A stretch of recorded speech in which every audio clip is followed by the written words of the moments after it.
नमस्कार, स्वागत है आपका फेडरल देश में। मैं हूं नीलू व्यास। वक्फ अमेंडमेंट बिल दोनों सदनों से पारित हो चुका है, लोकसभा और राज्यसभा।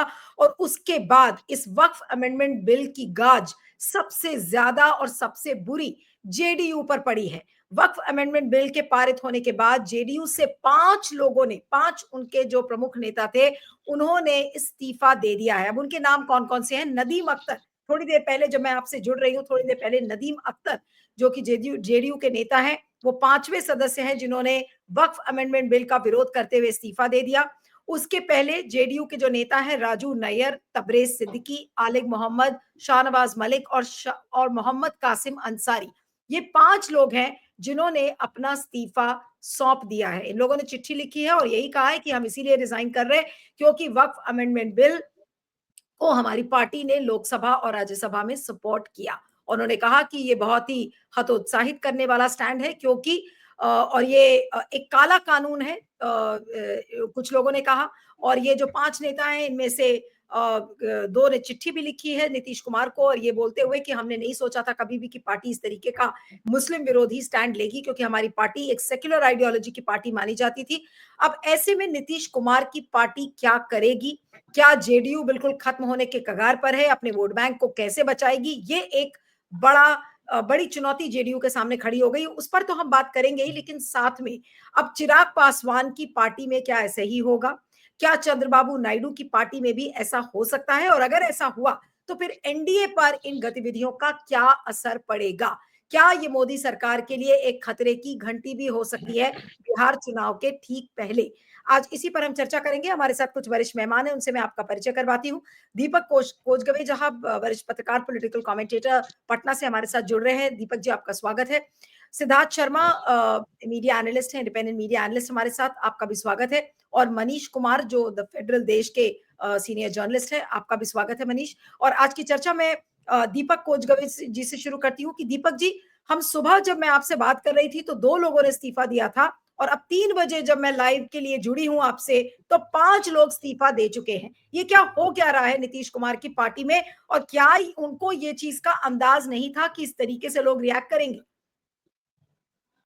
देखिए, नीतीश कुमार पर लोगों का जो मुस्लिम समुदाय के उनके नेता हैं, जो काफ़ी दिनों से उनके साथ हैं और नीतीश कुमार को ये समझते हैं कि मुस्लिमों के प्रति थोड़े सॉफ्ट हैं और वो उस समय खड़े रहते हैं जब मुस्लिम को कोई आपत्ति आती है। ये सारी बातें जो उनकी अच्छी है, वो समझ रहे थे।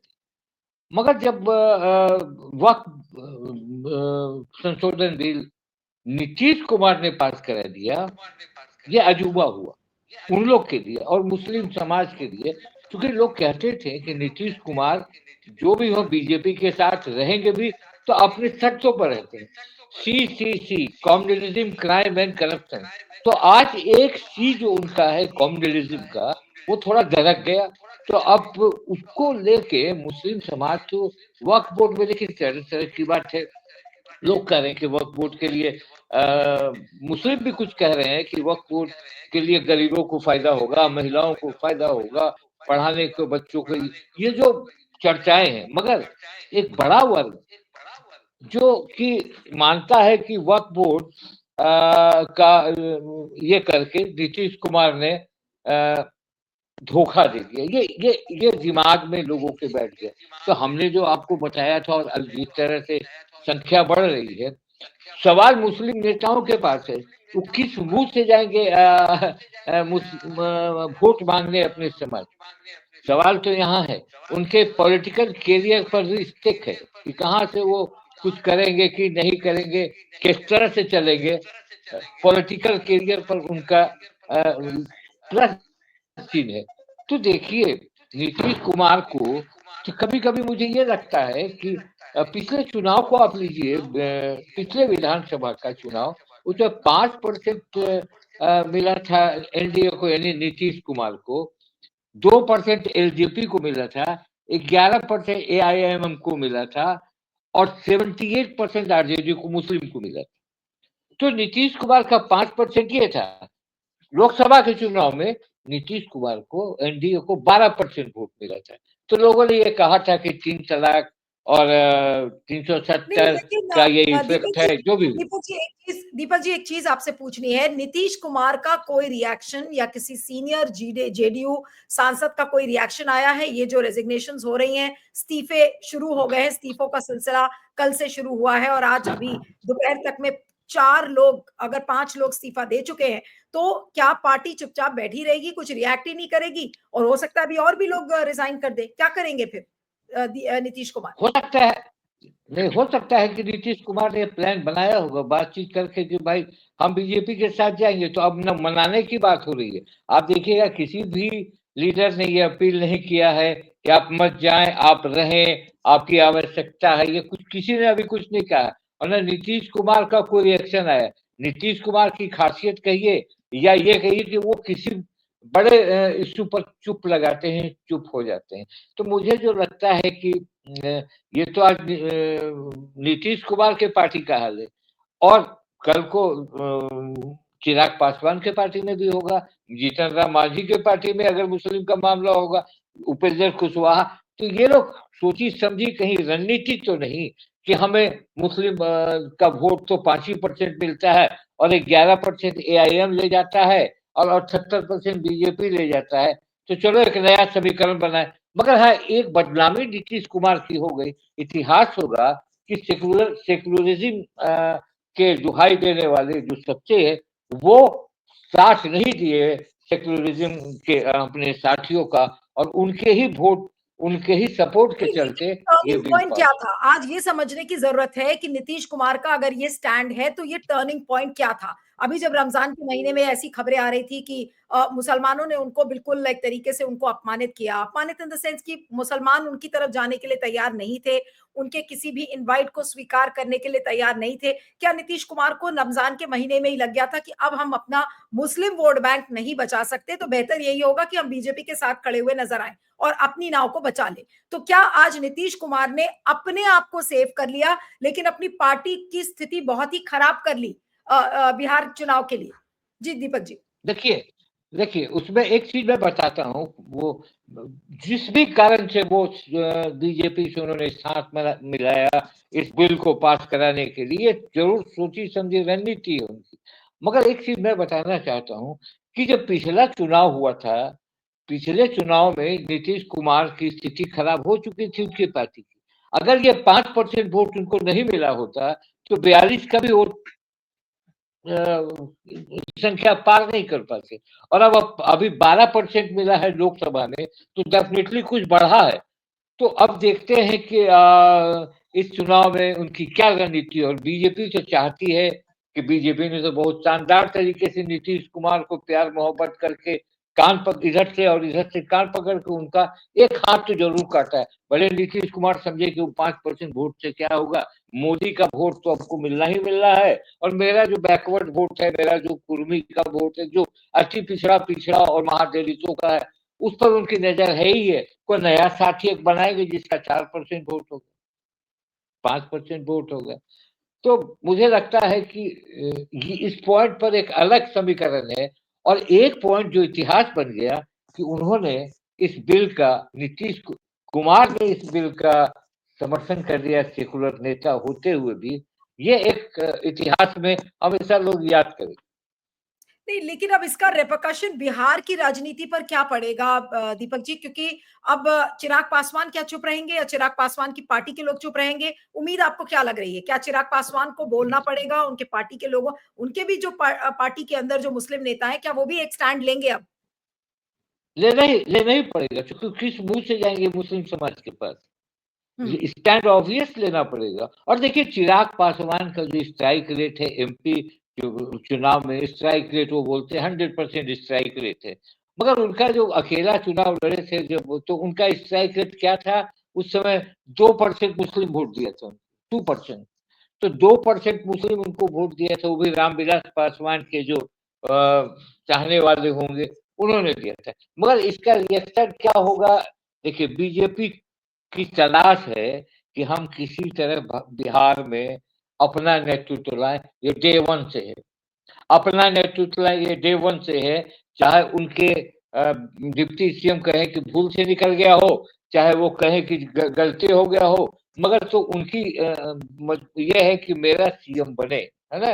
तो जिस तरह से बिहार में वो इंटर कर रहे हैं और जिस तरह से नीतीश कुमार कभी आंख के इशारे से ही डिसीजन ले लेते हैं, आज वो नीतीश कुमार कहाँ है?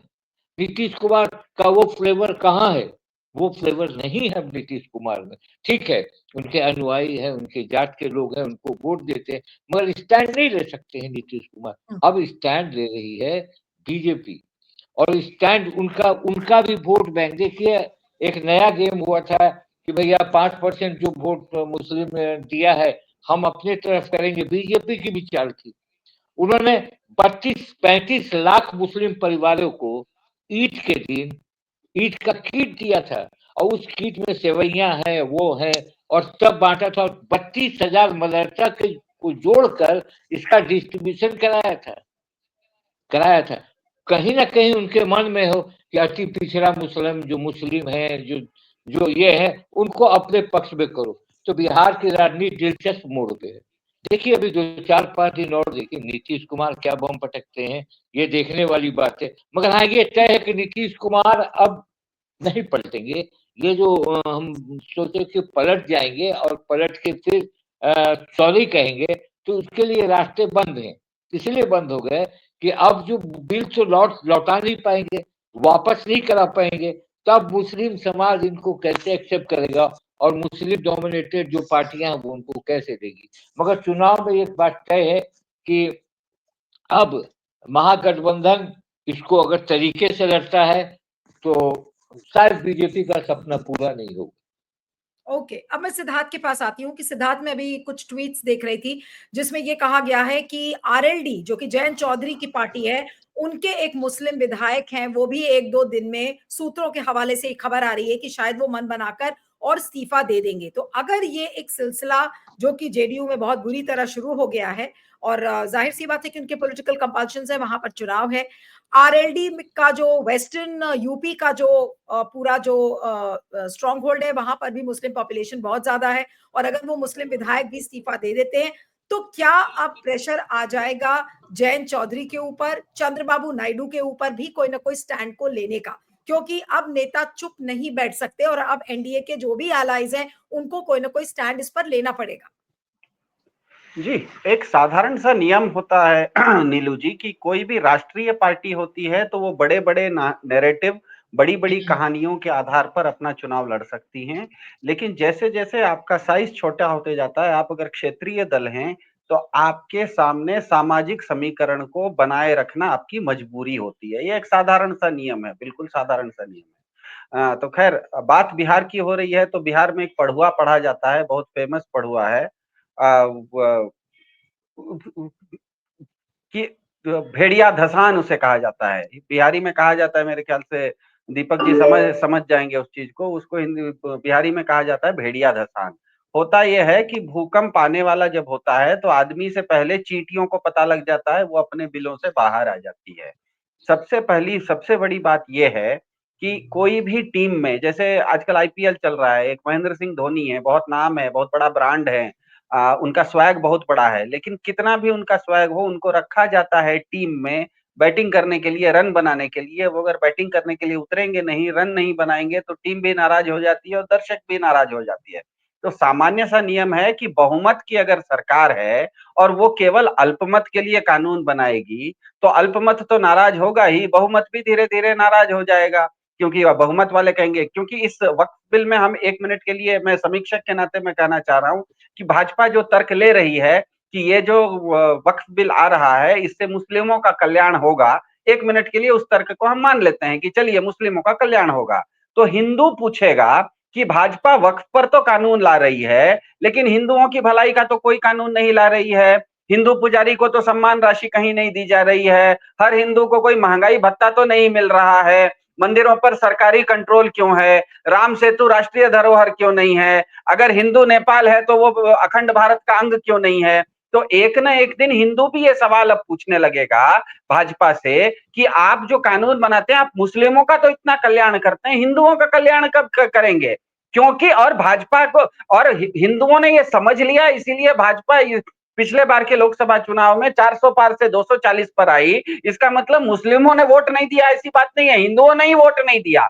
तो हुआ यह है कि भाजपा को यह समझ में आ गया है कि अब उसके पास लोकसभा चुनाव के बाद उसको ये बिल्कुल समझ में आ गया है कि हिंदू वोट उसके बढ़ नहीं रहे हैं। अब क्योंकि हिंदू वोट बढ़ नहीं रहे हैं, इसीलिए सबका साथ सबका विकास की थ्योरी चली गई। अब केवल भाजपा का विकास करना बाकी है, और भाजपा का विकास तभी होगा जब वो ध्रुवीकरण का नारा लाएंगे। वो ध्रुवीकरण का नारा चाहे ऐसे हो कि सुप्रीम कोर्ट के डांटने के बावजूद आप बुलडोजर चलाते रहें, दुनिया स्पेस से सुनीता विलियम्स को अंतरिक्ष से भारत में धरती पर उतार रही है, और भारत धरती के अंदर जाके औरंगजेब को निकालने की का काम कर रहा हो, या वक्फ बिल हो, तो होगा ये कि भाजपा ने ये तय कर लिया है इस चुनाव में, विधानसभा चुनाव आने वाले बिहार के विधानसभा चुनाव में, कि पिछले 25 साल से भाजपा और नीतीश कुमार का गठबंधन है। नीतीश कुमार जी नरेंद्र मोदी जी के समर्थन करने से बहुत पहले से वो वाजपेयी जी का भी समर्थन करते आ रहे हैं। 25 साल से भाजपा बिहार में है, लेकिन जब तक नीतीश कुमार हैं तब तक भाजपा नंबर 1 नहीं हो सकती, वो नंबर 2 भी नहीं हो सकती। नंबर 3 पर रहना भाजपा की मजबूरी है। इसीलिए भाजपा ने तय किया है कि क्योंकि उसका भाजपा का कोर वोटर का वोट, हिंदू वोट भी अब घट रहा है, इसीलिए वो इस तरह का एक वक्फ बिल के नाम पर एक ध्रुवीकरण लाएगी।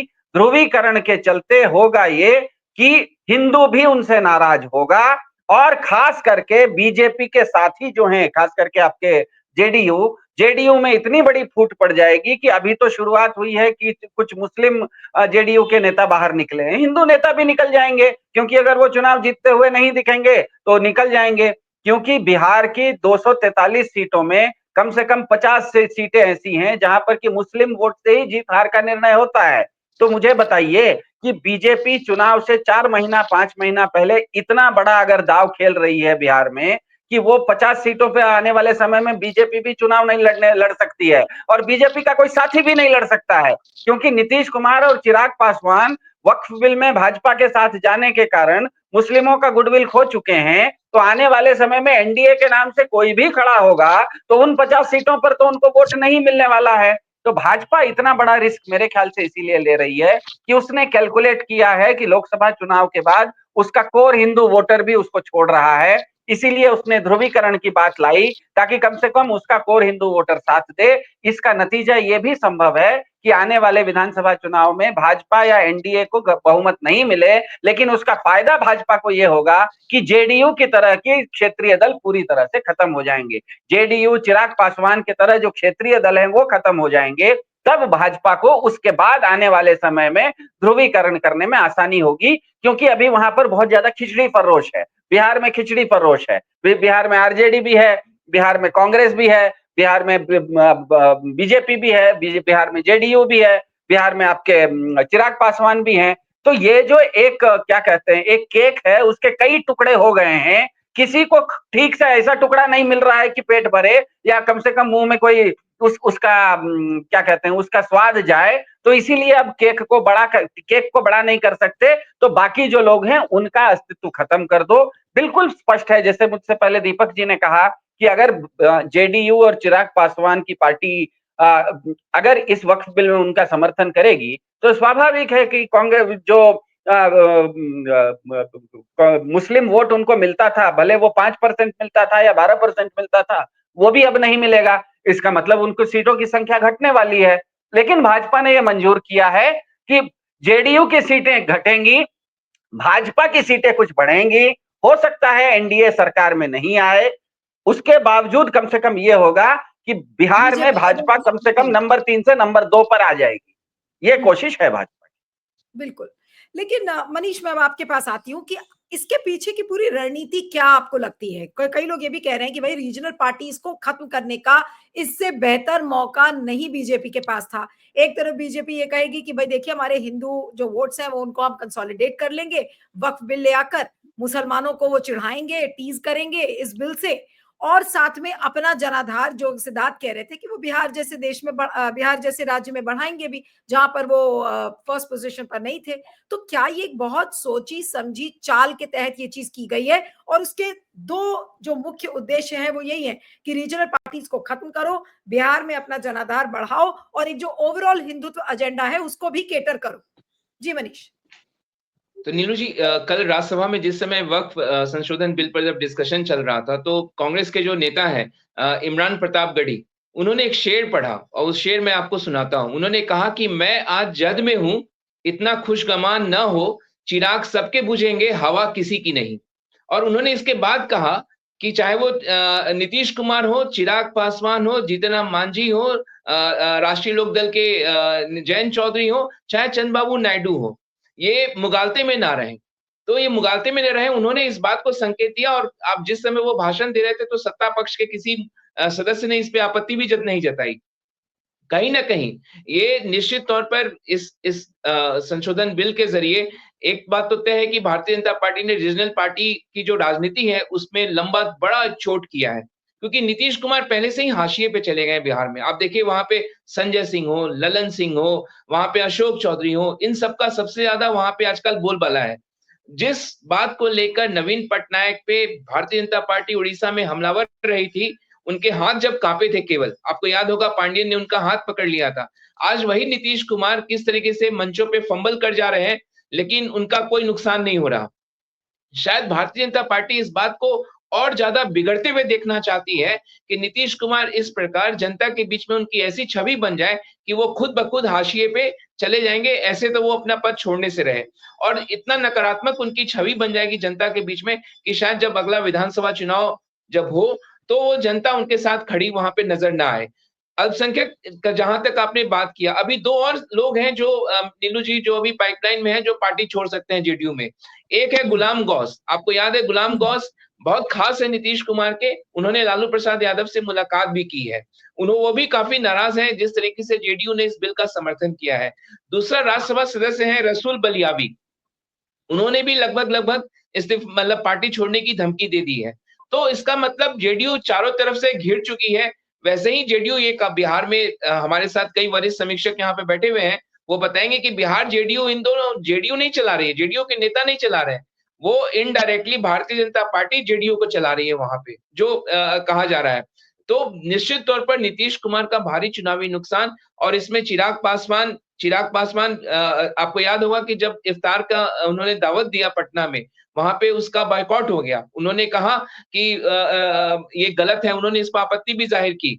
लेकिन क्योंकि मुसलमानों में जिस तरीके से हमने ईद के मौके पे यूपी में देखा, लोग अपने छतों पे नमाज नहीं कर सकते, मेरठ में सड़कों पे नमाज नहीं कर सकते, हरियाणा में छुट्टी रद्द कर दी जाती है। तो ये जो छवि एक जो बन रही है भारतीय जनता पार्टी की उनके सरकारों के अन्य राज्यों में, ये न कहीं और इस सब के पीछे अगर भारतीय जनता पार्टी की केंद्र में सरकार है, तो किसकी बदौलत है? ये जेडीयू की बदौलत है, चंद्रबाबू नायडू की बदौलत है, ये राष्ट्रीय लोकदल की बदौलत है, चिराग पासवान की बदौलत है। तो आखिरकार विलेन कौन बनेगा इस पूरी राजनीति का? ये क्षेत्रीय दल बनेंगे और इसका फायदा भारतीय जनता पार्टी को होगा।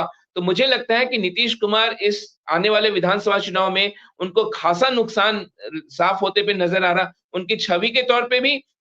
और जो कंसोलिडेशन होगा वो भारतीय जनता पार्टी का होगा वोटों के तौर पे। इस पूरे बिल के जरिए जो समझ में आ रहा है कि भारतीय जनता पार्टी ने एक बड़ा गेम प्लान रचा है वहां पर। अब दीपक जी, मैं अब आपके पास आती हूँ कि क्या नीतीश ने क्या अब ये साफ बता दिया कि वो पार्टी यानी कि एनडीए वो किसी भी सूरत में अब छोड़ेंगे नहीं, और उनका महागठबंधन में के साथ हाथ मिलाना तो बिल्कुल भी अब संभव नहीं है, और कुछ ऐसा ही स्टैंड वो लेते हुए नजर आ रहे हैं। लेकिन कोई जरूरी नहीं है कि उनके पार्टी का हर सदस्य उन्हीं की तरह सोचे। तो वो जेडीयू को इस समय बचा पाएंगे? जेडीयू का क्या विलय हो जाएगा? जेडीयू चलेगी कैसे ऐसे में?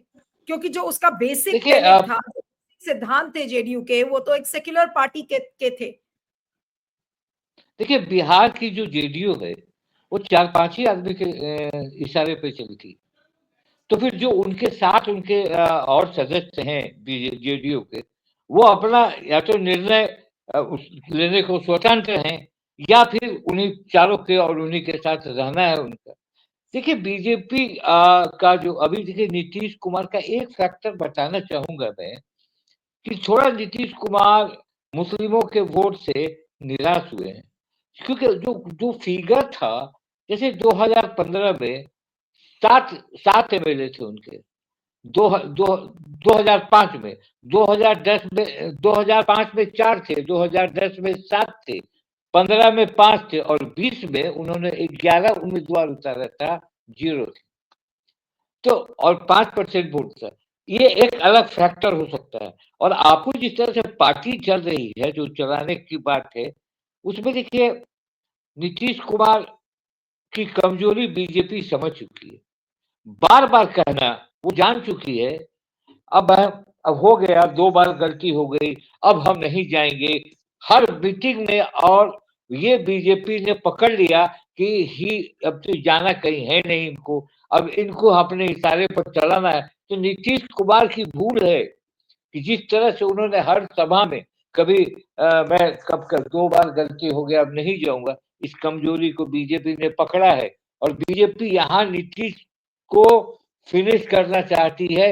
ये दीवार पर लोग लिख रहे हैं, मैं कह रहा हूँ नीतीश कुमार के साथ जिस तरह के उनके रिश्ते रहे हैं, आपको याद होगा 13 में जो पटना में हुआ था, जो भोज से नीतीश कुमार ने भोज नहीं दिया और उनका बाढ़ का चेक लौटा दिया, और उसके बाद जिस तरह के इनके मनोबल था, जिस तरह से वो काम कर रहे थे, तो था ही अभी भी। मगर एकाएक ये क्या हो गया नीतीश जी, एक स्टार नेता, जिसको हम लोग स्टार नेता बिहार में कहते थे, जिसके इशारे पर इधर आरजेडी भी जुटती थी और कांग्रेस भी और बीजेपी भी। तो मैं आपको बता रहा हूँ कि इसका जो अब शुरू हुआ बिरयानी, वैसे और कुछ अब डिस्ट्रिक्ट में होगा, वक्फ बोर्ड के कुछ होंगे, कुछ सदस्य होंगे, वो लोग अब छोड़ेंगे, इसमें दो मत नहीं।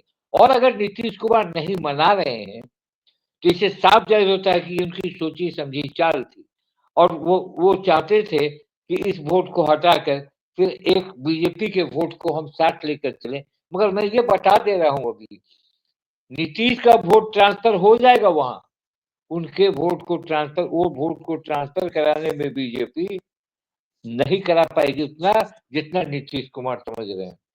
उनके दिल में 43 अभी भी, कि मुझे 43 क्यों आया, 43 आने की वजह भी बीजेपी ही थी, और उस समय बीजेपी ही आपको छोटा करना चाहती थी और अब अपने पाले में लेकर आपको छोटा करेगी। इसलिए ये जो मुस्लिम नेताओं का सिलसिला है, ये बतौर चलेगा। अभी और भी खबरें आएंगी।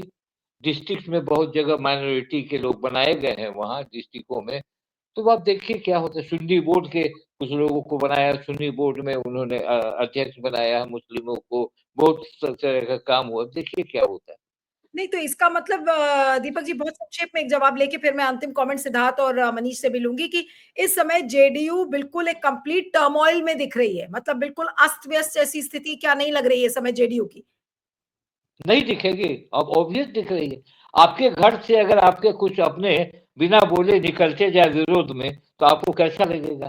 तो पार्टी तो एक तरह से परेशान है, भले उनके प्रवक्ता चिल्ला चिल्ला कर बोले ऐसा कुछ नहीं, नीतीश जी को ये है वो है, मगर वास्तविक स्थिति है कि नीतीश जी जरूर इस बात से बर्माहट हुए होंगे कि मैंने ये क्या डिसीजन लिया, नहीं, एक ऑब्वियसली डिसीजन वो मुझे नहीं लेना है। अंदर से तो उनको कुछ जरूर ये बात का चोटेगी कि भाई हमने सही डिसीजन लिया नहीं लिया, लेकिन अब तो वो बहुत दूर आगे चल चुके हैं बीजेपी के साथ और कोई स्टैंड बहुत ज्यादा नहीं ले पाएंगे। बिल्कुल एक मजबूरी की स्थिति इस समय नीतीश कुमार की नजर आ रही है। लेकिन सिद्धार्थ, ओवरऑल अगर आप एनडीए शिप की बात करें, एनडीए में चंद्रबाबू नायडू भी हैं, आरएलडी भी है, चिराग पासवान की पार्टी है, इन लोगों पर क्या असर पड़ेगा और क्या आपको एनडीए वाकई में दरकता हुआ नजर आ रहा है एनडीए में? और अगर ये बिकॉज खाली मुस्लिम नेता छोड़कर जाएंगे, उससे क्या अगर पार्टी क्या खिसकती हुई कुछ नजर आएगी, तो क्या एनडीए पे कुछ असर पड़ सकता है? देखिए, भाजपा के लिए एनडीए और बाकी सब चीजें नंबर 2 पर आती हैं। भाजपा के लिए अपना खुद का वोट, अपना खुद का सीट ज्यादा महत्वपूर्ण होता है। भाजपा का सीधा सीधा हिसाब है, उसमें कहीं कहीं कोई कंफ्यूजन की जरूरत नहीं है। भाजपा जब कांग्रेस मुक्त भारत की बात करती है तो वो केवल एक मुखौटा है, क्योंकि असली टारगेट क्षेत्रीय दल को निपटाना है। क्योंकि भाजपा को बंगाल में सत्ता में आने से कांग्रेस नहीं रोक रही है, क्षेत्रीय दल रोक रहा है। भाजपा को यूपी में कांग्रेस ज्यादा टक्कर नहीं दे रही है, टक्कर दे रहे हैं अखिलेश यादव। भाजपा को सत्ता में आने से रोक रहा है, भाजपा को सत्ता में अकेले अपने दम पर बिहार में सत्ता में आने से रोक रहे हैं तेजस्वी यादव और नीतीश कुमार। भाजपा को तमिलनाडु में सत्ता में आने से रोक रहे हैं स्टालिन। ये सभी क्षेत्रीय दल है, जेडीयू भी क्षेत्रीय दल है। तो भाजपा का टारगेट कभी भी कांग्रेस मुक्त भारत नहीं है, क्योंकि भाजपा को अगर इस देश में 35% वोट आते हैं तो कांग्रेस को भी 25% वोट आ जाते हैं। लेकिन क्षेत्रीय दलों को भाजपा से ज्यादा वोट आता है, क्षेत्रीय दलों को 40% वोट आता है, कांग्रेस से भी ज्यादा आता है, भाजपा से भी ज्यादा आता है। जैसे 2024 के लोकसभा चुनाव में भाजपा को भी 12 सीटें आई और जेडीयू के नीतीश कुमार को भी 12 सीटें आई। इसका मतलब नीतीश कुमार भाजपा के बराबर चल रहे हैं। इससे पहले जो विधानसभा चुनाव हुआ था बिहार में 2020 में, उसमें भाजपा को 110 सीटें थी, जेडीयू को 115 सीटें थी। तो भाजपा के लिए सबसे बड़ा, उनको अपने खुद से सत्ता में आने में सबसे बड़ी बाधा बिहार में आज जेडीयू है। जेडीयू जब तक हटेगा नहीं पिक्चर से, तब तक भाजपा आगे नहीं आ सकती। जेडीयू हमेशा भाजपा से आगे रहेगा। तो जेडीयू को हटाना पिक्चर से भाजपा की मजबूरी है, क्योंकि भाजपा का असल टारगेट जो है, भाजपा जानती है कि उसको सत्ता में, राज्यों में सत्ता में आने से रोक रही है, कांग्रेस नहीं रोक रही है। ज्यादा बड़े राज्यों में उसको रोक रही है, क्षेत्रीय दल रोक रहे हैं। तमिलनाडु में भी क्षेत्रीय दल रोक रहा है, आंध्र प्रदेश में भी क्षेत्रीय दल रोक रहा है।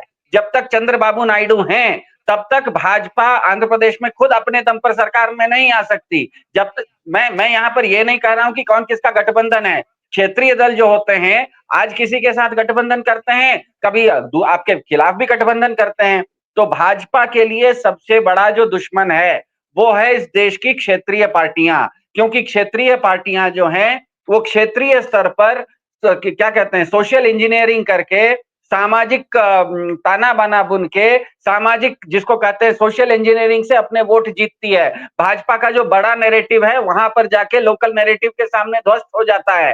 भाजपा के लिए बहुत जरूरी है कि क्षेत्रीय दलों को निपटाया जाए, और वक्फ बिल उनके लिए एक बहुत अच्छा बहाना था, जिसके तहत उन्होंने एक शॉट में एक तीर से दो निशान मार दिए। उन्होंने जेडीयू को भी हाशिए पर लगा दिया और एलजेपी को भी हाशिए पर लगा दिया। अब बिहार में आने वाले समय में ये जो जेडीयू नंबर 1 पर थी, अब वो नंबर 1 पे नहीं रह सकती, क्योंकि होगा ये कि जैसे ही बिहार में गठबंधन का सीटों का बंटवारा होना है, तो सबको पता है कि भाजपा खुद ही कहती है कि हम तो न तो मुस्लिम कैंडिडेट, कहीं भाजपा कहीं पर मुसलमानों को अपना कैंडिडेट भी नहीं बनाती।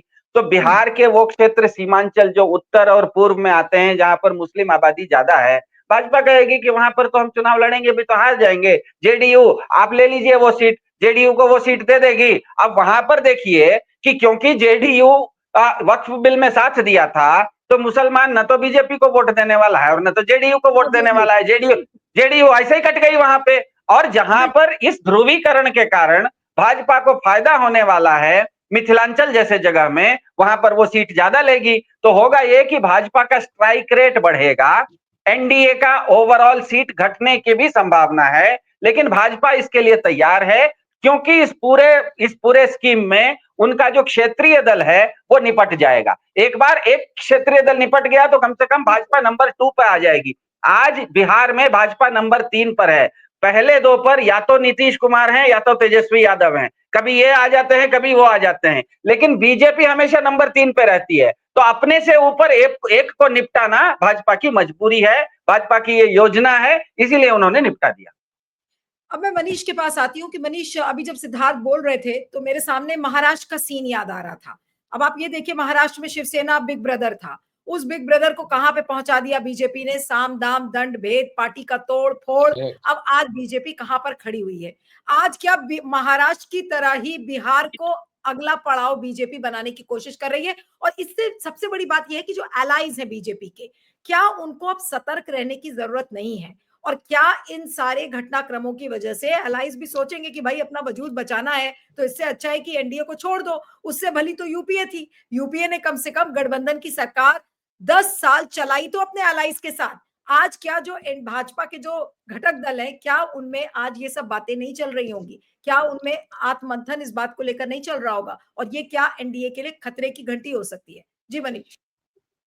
बिल्कुल नीलू जी, आपने जो बात कही शिवसेना को लेकर, क्योंकि शिवसेना के सहारे ही भले ही संघ का मुख्यालय नागपुर रहा हो, लेकिन शिवसेना के साथ रहकर ही आपको याद होगा कि महाराष्ट्र में भारतीय जनता पार्टी और शिवसेना मिलकर सरकार बनाई है। यहाँ तक कि बीजेपी के बड़े-बड़े नेता और जब प्रमोद महाजन जीवित थे, तो वो कड़ी का काम किया करते थे और अडवाणी और वाजपेयी भी शिवसेना बाला साहब ठाकरे के घर पे वहाँ पे जाया करते थे।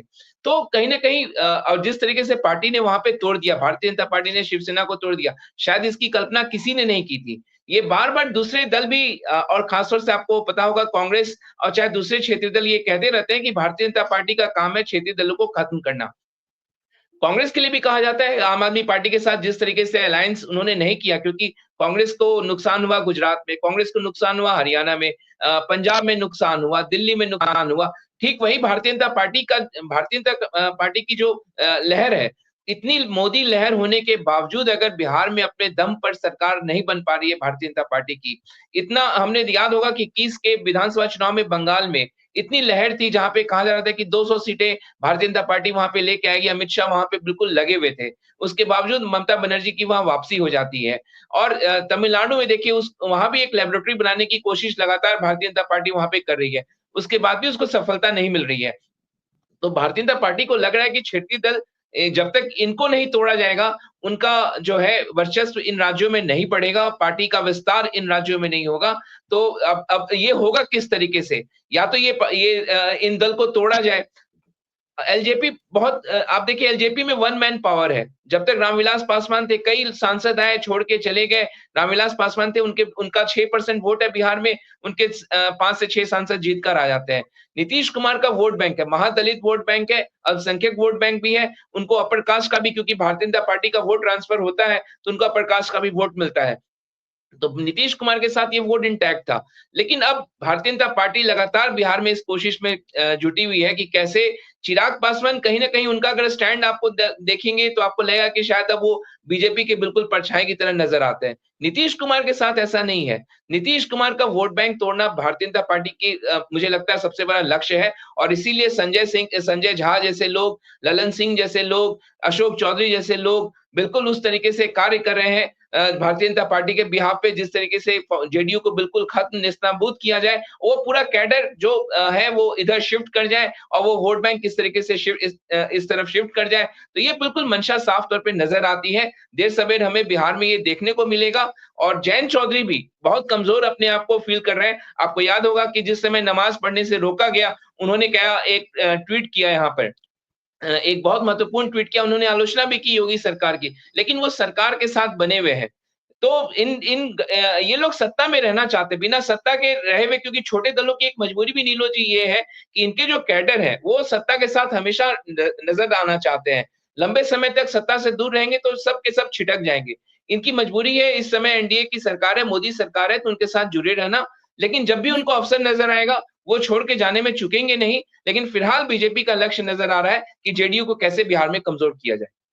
बिल्कुल, और अब तो मुझे ऐसे ही लगने लगा है कि ये वक्फ अमेंडमेंट बिल लाया ही गया था कि नीतीश कुमार को किसी न किसी के तरीके से खत्म कर दो, लेकिन ओवरऑल जो लार्जर एजेंडा है वो तो है ही, क्योंकि चुनाव इस बार अभी खाली बिहार में ही है, तो नीतीश कुमार को कैसे खत्म किया जाए एक तरीके से उसी का अंदेशा लग रहा है। लेकिन जेडीयू की हालत इस समय बहुत खराब है और कैसे नीतीश कुमार अपनी पार्टी को संभालेंगे ये देखना होगा। लेकिन ओवरऑल इसका असर बाकी जो एलाइज हैं, चंद्रबाबू नायडू, राष्ट्रीय लोकदल और चिराग पासवान की पार्टी, वो लोग क्या करेंगे अब ये देखना होगा। क्या वो कोई स्टैंड लेंगे, लेने की स्थिति में है, ये सब बड़े सवाल इस समय सामने खड़े हैं। लेकिन एक बहुत ही चिंताजनक घटनाक्रम है एक तरीके से, अगर ओवरऑल हम देखें। या तो बीजेपी को कोई चिंता नहीं होगी, बीजेपी आराम से कंफर्टेबली बैठी हुई है, तो देखना होगा कि किस तरीके से रिएक्शंस आते हैं। आप सभी का बहुत बहुत शुक्रिया, Deepak Kochgave ji, Siddharth, Manish, thank you so much for joining.